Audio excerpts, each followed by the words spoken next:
আমি যদি আপনাকে কিছু পয়সা দিই তাহলে কি আপনি সবজি কিনে ওখানে বিক্রি করতে পারবেন? ও একদিনে তো সম্ভব না, সবজি কিনে বিক্রি আড়তে তো দেয়াবে। এবার ধর গিয়ে যে দামে কিনে নিয়ে গিয়ে সেই দামে দিচ্ছি। হ্যাঁ, লাভ হয় এতে ভালো। না আপনি দেখি না, আমার 2-3 কেজি চাল হয় বা তা আমি অন্য টোটো আপনাকে করে দিচ্ছি, অসুবিধা কি? হ্যাঁ, ঘরটা করতে নেবে দেবে। এতে গন্ডগোল কিনে আমি তো আর টোটো তো আসবেন আসবেন। হ্যাঁ, আমি দিচ্ছি আপনাকে টোটো, তো এই টোটো বাদে অন্য টোটোই দিচ্ছি, অসুবিধা কি? আমি আপনাকে একটু তুমি help যাবা করি। হটনগর? হ্যাঁ। হটনগর না সে আমি আপনাকে নিয়ে দিচ্ছি। আবার আসবে কখন আমার দেখতে দেখতে। আমি তুলে দিচ্ছি, আমি তুলে দিচ্ছি, আপনার এখানে তুলে দিই।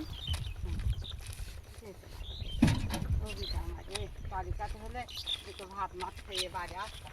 হ্যাঁ, আর আমি আপনাকে এক কাজ করি, আমি আপনাকে কিছু পয়সা দিই, হ্যাঁ আপনি গিয়ে সেখানে একটু করে নেবেন ও শোনা আমার যে যে ভালো থাক। হ্যাঁ, গিয়ে সেখানে তুই কিছু ভালো খাবেন, থাক বেটা, তুই ভালো দোয়া- থাক, দোয়া করবেন, থাকবেন, ভালো থাকবেন। তুই ভালো থাক।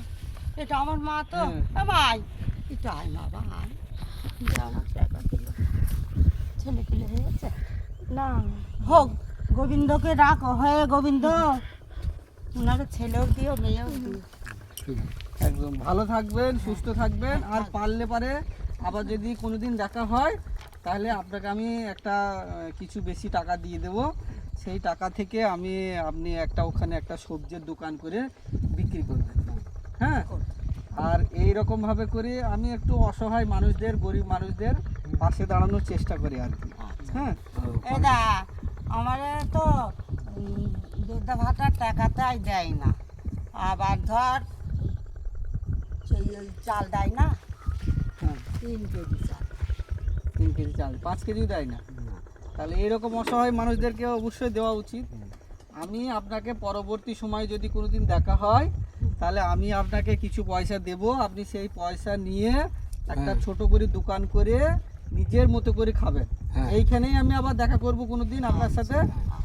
আর যদি সম্ভব হয় তাহলে ওইটা সব থেকে আপনার ভালো পজিশন, ব্যবসাটা হবে নিজে থেকে, সেই কৃষ্ণনগর থেকে 70 কিলোমিটার দূর থেকে এখানে আসতে হবে না, এই মাঠে মাঠে বতু শাক আর ওই কলমি শাক তুলে বিক্রি করতেও হবে না, সেখানেই কিনে সেখানেই বিক্রি করবেন।